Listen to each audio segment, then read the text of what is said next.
This is perhaps the most unique of the trails here at Duthie Hill.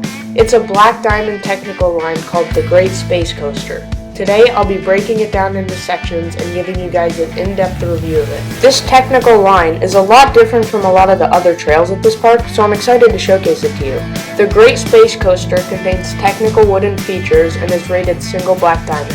I think that is definitely a fair rating because there are a few things that you can't go around that do require a lot of skill. This trail also has a few jumps, some rollable gaps, and tabletops. To get here from the central clearing, you travel up the main fire road just like you're going to boot camp. You actually start on boot camp and then you go halfway down it until you'll reach the sign on the left that says the Great Space Coaster. When you branch off there, you'll see a little route section, and that's the start of the trail. At the start, you'll come across a few roots and rocks. This is nothing special, and it's just kind of a gateway to get to the actual trail. This entire run is situated in a mini valley, kind of like 360, but it's between boot camp and the fire road.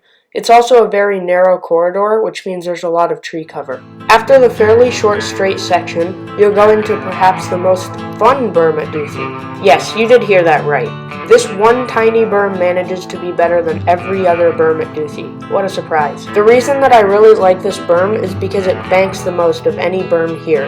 I really like how it's almost perpendicular to the ground, and it's also small so you can shred it really hard. After going through a little straight section, you come across your next jump. This jump you can either gap or roll, but I prefer gapping it. If you gap it, I think it actually requires less skill than rolling it because the gap's less than a foot. If you roll it, the lips are a little bit steeper on the backside, so it will be a little troubling, but overall it's pretty good. After the gap, you do have a lot of setup time until your first real wooden technical feature. After going around a left-hand berm, you reach it, and it's basically a wooden roll down that's not that steep at all. Usually, I prefer when the planks are smoother, but on this trail, it's an exception.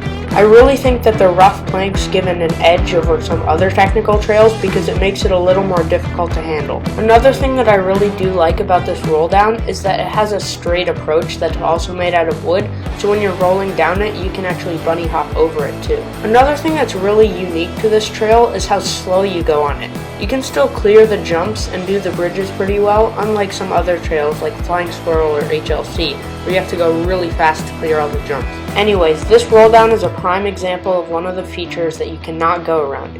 Think of it as like the entry drop to A-Line at Whistler Bike Park, but on lesser of a scale.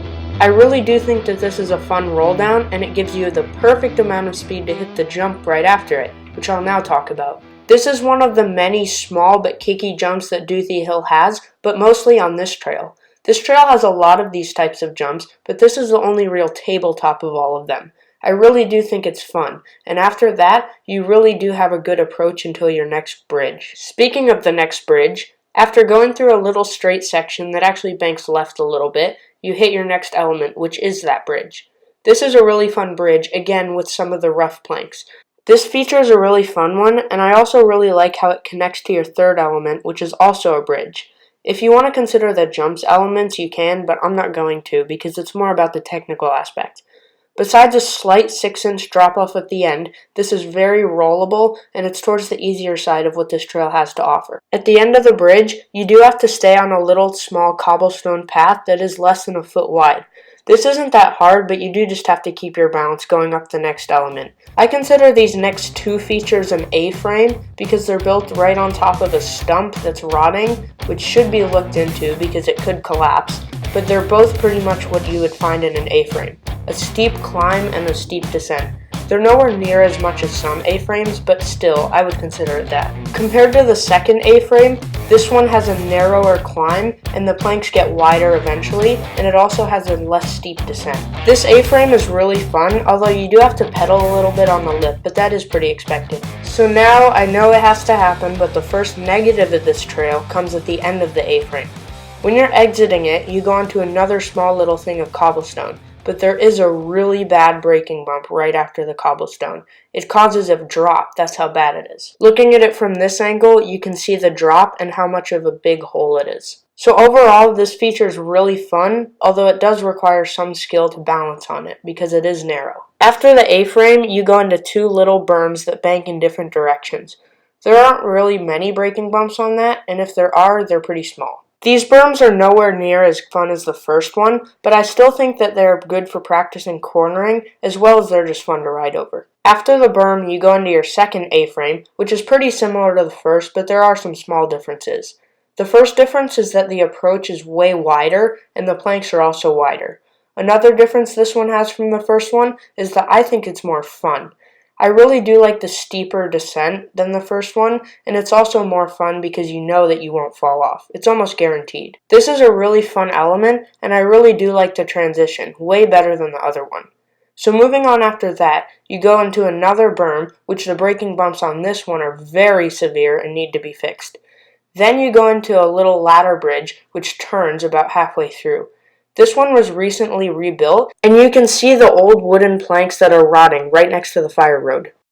After the ladder bridge, you also go into a really new feature, which was also built last week. This feature is a gap jump, but again, you can roll it because there's no true gaps on this trail. This gap jump's about 1.5 feet, although the rollers are pretty nicely spaced. They're also really fun rollers, and they're not steep. They're really fun to shred. Moving on to the next feature, I believe this is the only one at Duthie. I think it's like a step-up pad. It used to be actually painted rainbow, but all the paint was worn off. The approach is really bad, although you can jump it and get some air out of it. This feature's fine, I guess, although it should be replaced with a small gap jump, or they should just improve the approach. After that, you have a really long way until your next feature. I won't talk about this at all because there's nothing special about it. This next feature is how the trail gets its name. This is my favorite feature on the trail, and it's the Great Space Roller Coaster. This wooden roller coaster is built so well, and it has 4 spread out humps. Each one's better than the last one. This is a really fun feature that really does go fast, which is also why I like it. I have only positive things to say about this, and it's easily the best feature at Duthie, no doubt about it. Another thing that I really do like about this is how you can drop off the end of it. It's really fun, and the drop's not too big. It also has sort of a weird landing. Just because this landing is weird doesn't mean it's bad. I actually think it's satisfying. So after the best feature on the trail, you go into a berm, and then into another berm. These berms bank in opposite directions before you hit your next jump. This is a full-on tabletop jump, and it's similar to the second one. After that, you go into a merge sign with boot camp, and that's the whole trail. So my overall score for this trail is going to be a 9.5 out of 10, which is a really good score. A 9.5 out of 10 is a great score to give this trail, understanding that it's a tech trail, not a jump trail. This trail is severely underrated in my opinion, and I really do think it adds some spice to the park. Before we go, I'll show you the entire trail.